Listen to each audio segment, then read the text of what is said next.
क्या आप भी एक लाइफ इंश्योरेंस एजेंट बनना चाहते हैं? क्या आप भी डील करना चाहते हैं फाइनेंशियल सर्विसेज इंडस्ट्री के सबसे हाई रीच वाले प्रोडक्ट यानी कि इंश्योरेंस में? तो मैं आपको बताना चाहूंगा कि हमारी म्यूचुअल फंड डिस्ट्रीब्यूटर एग्जामिनेशन की वीडियो सीरीज की शानदार सक्सेस के बाद अब हम लॉन्च करने जा रहे हैं IRDA द्वारा ऑर्गेनाइज्ड इंश्योरेंस इंडस्ट्री के सबसे popular exam IC38 life insurance पर एक वीडियो सीरीज। बताना चाहूंगा कि IC38 एग्जाम एक मैंडेटरी एग्जाम होता है लाइफ इंश्योरेंस एजेंट बनने के लिए। ये एग्जाम 50 मार्क्स का रहता है और इस एग्जाम को पास करने के लिए मिनिमम 18 मार्क्स की रिक्वायरमेंट होती है। ऑल्सो इस एग्जाम में कोई भी नेगेटिव मार्किंग नहीं रहती है एंड इस एग्जाम को देने के लिए कैंडिडेट की मिनिमम एज 18 साल की होनी चाहिए। बात करें इस वीडियो सीरीज की तो हम एक एक करके IRDA के IC38 लाइफ इंश्योरेंस के करिकुलम के सारे चैप्टर्स कवर करने वाले हैं और आपको इन चैप्टर्स के सभी इंपॉर्टेंट क्वेश्चंस के बारे में अच्छे समझाने वाले हैं। फाइनली सभी चैप्टर्स कवर लेने के बाद में हम कुछ मॉक टेस्ट भी लेकर आएंगे ताकि आपकी अच्छे से रिवीजन हो सके। इस वीडियो में हम सबसे पहले फर्स्ट चैप्टर कवर करने जा रहे हैं which is introduction to insurance. इन सभी क्वेश्चंस को समझ लेने के बाद में नीचे डिस्क्रिप्शन बॉक्स में दिए गए लिंक पर क्लिक करके आप इसे फिर से एक टेस्ट की तरह अटेम्प्ट कर सकते हैं ताकि आपकी अच्छे से तैयारी भी हो जाए। जेड फंड्स की बात करूं तो जैसा कि आप में से बहुत से व्यूअर्स ऑलरेडी जानते होंगे, जेड फंड्स एक म्यूचुअल फंड डिस्ट्रीब्यूशन प्लेटफॉर्म है जहां पर आप हमारे साथ जुड़कर अपने क्लाइंट्स को सभी कंपनीज के म्यूचुअल फंड्स अवेल करा सकते हैं। सिर्फ म्यूचुअल फंड्स ही नहीं बल्कि time to time Z funds बहुत से यूनिक प्रोडक्ट्स लेकर आता रहता है जैसे कि daily SIP, daily interest account, digital gold और फ्री चार्ज क्रेडिट लाइन। इसके अलावा अगर as a financial advisory business wise बात करूं तो हम बहुत तेजी से अपनी ऑफरिंग्स को बढ़ा रहे हैं जिसमें हम बहुत जल्दी लॉ और इंश्योरेंस का बिजनेस भी हमारे प्लेटफॉर्म पर लॉन्च करने वाले हैं। यानी कि आप एक ही प्लेटफॉर्म से अपना complete financial advisory business manage कर पाएंगे। So what are you waiting for? अभी हमें व्हाट्सएप करें 7217746224 पर और बने एक स्टार म्यूचुअल फंड एडवाइजर, या फिर आप हमारी जेड फंड्स के एडवाइजर ऐप प्ले स्टोर से भी डाउनलोड कर सकते हैं। ऐप का लिंक हमने नीचे डिस्क्रिप्शन बॉक्स में दिया। मूविंग ऑन, हमारी वीडियोस पर आए शानदार रिस्पॉन्स को देखते हुए हमने एक कॉन्टेस्ट भी लॉन्च किया है जिसमें आप में से 3 लकी विनर्स हमारी वीडियोस को अपने फेसबुक अकाउंट पर शेयर करके 300 रुपए तक के Amazon वाउचर्स हर हफ्ते जीत सकते हैं। कॉन्टेस्ट की डिटेल्स हमने नीचे कमेंट बॉक्स में दी है। आगे बढ़ने से पहले मैं आदित्य बिरला सन लाइफ AMC को भी थैंक यू बोलना चाहूंगा। आदित्य बिरला सन लाइफ म्यूचुअल फंड हमें इस चैनल जेड फंड शाला के लिए नॉलेज और रिसोर्सेज का सपोर्ट दे रहे हैं। मैं हूं अक्षत गिरोत्रा और आप देख रहे हैं जेड फंड शाला। आइए देखते हैं हमारा सबसे पहला question. Which among the following is the regulator for the insurance industry in India? The options are Insurance Authority of India, Insurance Regulatory and Development Authority of India, Life Insurance Corporation of India या फिर General Insurance Corporation of India. So the correct option is B. Insurance Regulatory and Development Authority of India is the regulator for the insurance industry in India. So यानी कि insurance से related जो भी businesses हैं उन्हें regulate काम करने का काम करता है IRDA। Just like SEBI India की फाइनेंशियल मार्केट्स को रेगुलेट करती है और RBI जैसे कि बैंक्स की फंक्शनिंग को रेगुलेट करता है, ठीक वैसे ही IRDA देखता है इंडियन इंश्योरेंस इंडस्ट्री को। आइए देखते हैं हमारा अगला question. Which among the following is a secondary burden of risk? The options are business interruption cost, goods damage cost, setting aside reserves as a provision for meeting potential losses in the future या फिर hospitalization cost as a result of heart attack. The right answer is option C. The need for setting aside reserves as a provision for potential losses in the future is a secondary burden of risk. इसके अलावा जितने भी options है वो primary burden of risk के example हो सकते हैं। वो सिचुएशंस है जिनमें ही कुछ लॉस हो रहा है और वहीं सेकेंडरी बर्डन ऑफ रिस्क वो हो सकता है कि मान लीजिए अगर लॉस नहीं भी होता है तो भी एक रिस्क का बर्डन रहता ही है। जैसे कि इंडिविजुअल को कुछ पैसा साइड में रखना पड़ सकता है लॉस होने वाली या फिर अनसर्टेन सिचुएशंस के लिए। इसलिए इंश्योरेंस इंपॉर्टेंट है क्योंकि अगर इंश्योरेंस लिया जाता है तो इन सभी रिस्क का बर्डन कम किया जा सकता है। इंडिविजुअल को पैसे साइड में नहीं रखने पड़ेंगे क्योंकि अगर कुछ होता भी है तो उन्हें कवरेज मिल जाएगा इंश्योरर से। आइए देखते हैं हमारा अगला question. Which among the following is a method of risk transfer? The options are bank FD, insurance, equity shares या फिर real estate.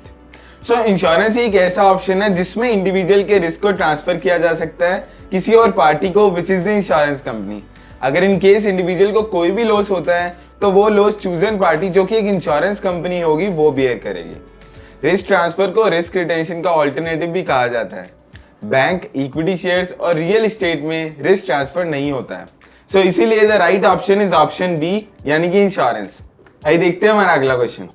Which among the following scenarios warrants insurance, यानी कि ऐसी कौन सी सिचुएशंस हैं जिनमें इंडिविजुअल को इंश्योरेंस की रिक्वायरमेंट हो सकती है। The options are the sole breadwinner of a family might die untimely, a person may lose his wallet, stock prices may fall drastically, और a house may lose his value due to natural wear and tear. The correct option is A, क्योंकि ऐसा कोई individual जो अपनी family में अकेला कमाने वाला है और किसी अनसर्टेन रीजन की वजह से उनकी डेथ हो जाती है, तो उस केस में उनके फैमिली के पास अपने फाइनेंशियल नीड्स और एक्सपेंसेस को पूरा करने के लिए प्रोटेक्शन होगी थ्रू द इंश्योरेंस। सो इसीलिए इन सभी मेंशन सिचुएशंस में सबसे ज्यादा इंश्योरेंस की रिक्वायरमेंट फर्स्ट सिचुएशन में होगी, जहां पर वो इंडिविजुअल अकेला कमाने वाला है अपनी फैमिली में। आइए देखते हैं हमारा अगला question. Which of the below mentioned insurance schemes is run by an insurer and not sponsored by the government? The options are Employee State Insurance Corporation, Crop Insurance Scheme, Jan Arogya या फिर all of the above। इसका right answer option C है, यानी कि Jan Arogya.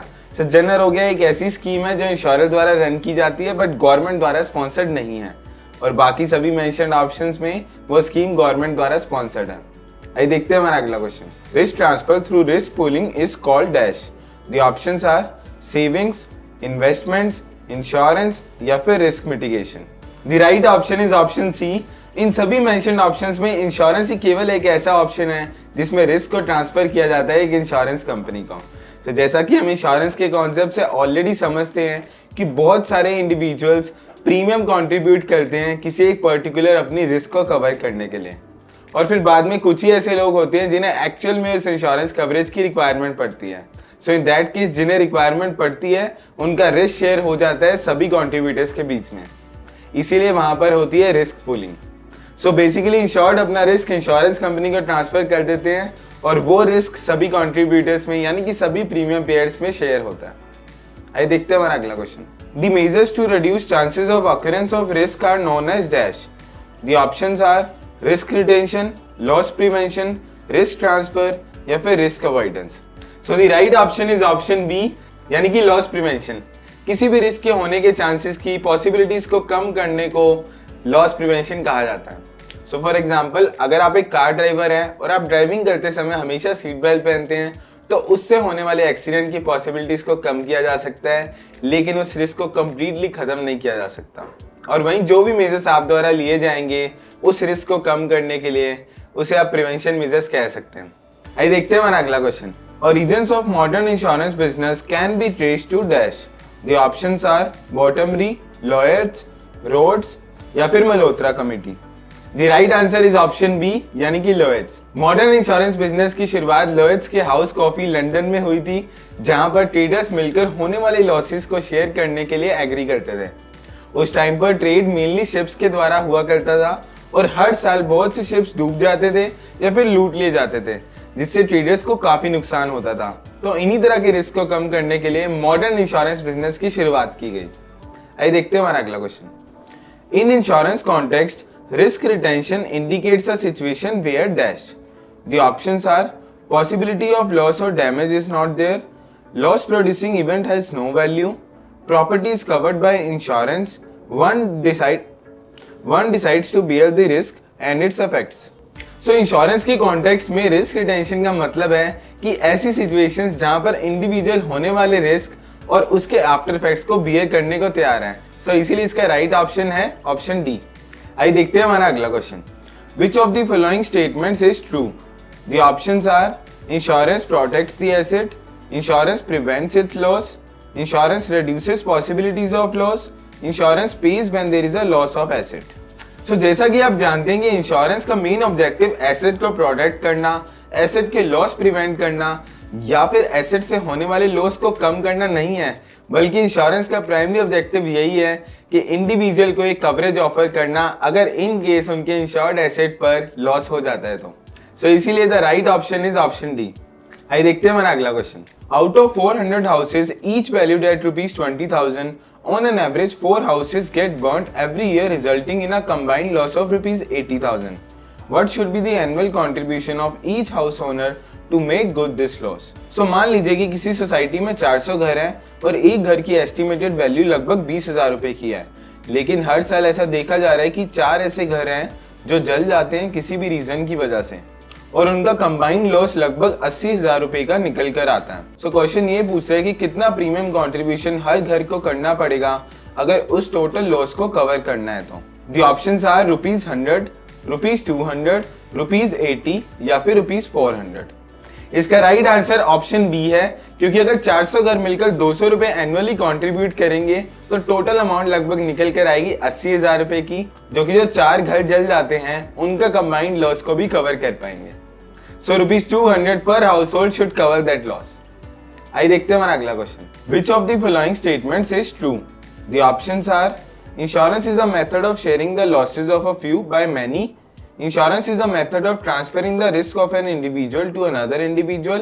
Insurance is a method of sharing the losses of a many by a few. या फिर insurance is a method of transferring the gains of a few to the many.